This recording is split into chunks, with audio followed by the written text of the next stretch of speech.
And for more on this, we turn now to Jonathan Schanzer. He's a Middle East expert at the Foundation for Defense of Democracies. Jonathan, Hamas is a terrorist group. How can the U.S. support this Palestinian move? Well, quite frankly, the president of the Palestinian Authority, Mahmoud Abbas, has figured out a way to thread the needle. He's brought in people who are proxies of Hamas. They're not members of Hamas itself. They will represent Hamas's interests. They're approved by Hamas, but don't meet the criteria, I think, officially for a cutoff in assistance. I think this is a technicality, and I suspect that members of Congress will be looking for ways to challenge that. Well, do you think U.S. lawmakers will see through this? Are they going to challenge the administration over funding for the Palestinians? Well, we've already seen a number of members of Congress come out and very bluntly challenge the administration. Senators Rubio and Kirk have already done so. There have been members on the House side, both Democrats and Republicans, who've also issued some statements of disappointment about this. It all comes down to a piece of legislation from 2006 called the Palestinian Anti-Terrorism Act. It includes in there waivers that the president can enact. I think that right now members of Congress are going to be looking at ways to perhaps nullify those waivers or to come up with new legislation that would supersede that last piece of legislation that has allowed for this loophole. Jonathan, what kind of danger does this unity government now mean for Israel? Well, it basically means that the Palestinian Authority has now adopted what I would call the Hezbollah model. Of course, in Lebanon, you've got a very weak state with a very dangerous terrorist organization that is able to exist with impunity within. And so I believe that right now Hamas is going to basically adopt that model. Hamas is going to also have that kind of impunity, and they will be able to drag the Palestinians into war with Israel without consultation, and they will be basically answering to Iran and not the Palestinian government. Well, do you see any hope for a peace process in the Middle East? I don't see any hope right now as long as Hamas is involved, because Hamas is, of course, dedicated to the destruction of Israel and will not come to the table. If there is a way to defang Hamas in the process, then perhaps there's a chance, but I would say that we're many months off, perhaps many years.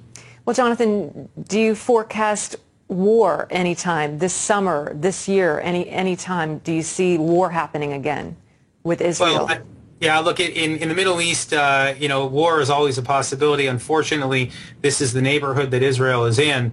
I think that now with Hamas being part of this government, I think it's perhaps a little bit more likely. That said, we do have a leader of the Palestinian Authority, Mahmoud Abbas, who's been committed to a nonviolent approach. All right, Jonathan Schanzer, thanks so much for your insights. We appreciate it.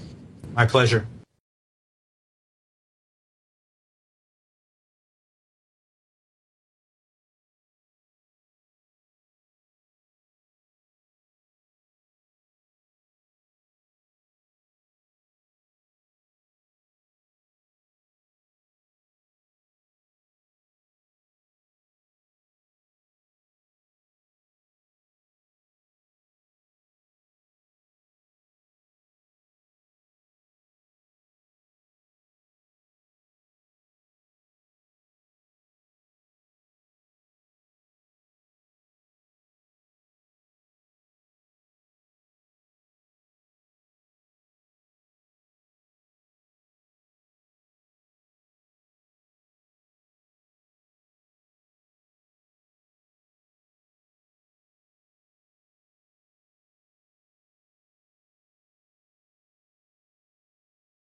promoted unless your supervisor Larry, signs if I off don't know that he's a deserter, you don't know. But no, he is. No, he had people in his unit. Let me tell you about. When were you in the service? When were you in the service? Let's talk about the fact. No, when were you in the service? When were you a lawyer? That's nothing to do with it. He was a private when he was a private. You're the only one who gets to speak. Okay, yes. Okay, you spoke longer the first time. I did now, not. let me tell you this. He was a private.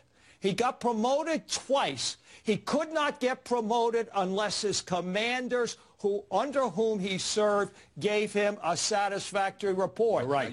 So that's the truth. Now here's what we know. We know that he pretty much, based on a Pentagon report, Associated Press has talked about it today, he walked off his base without any arms in 2009.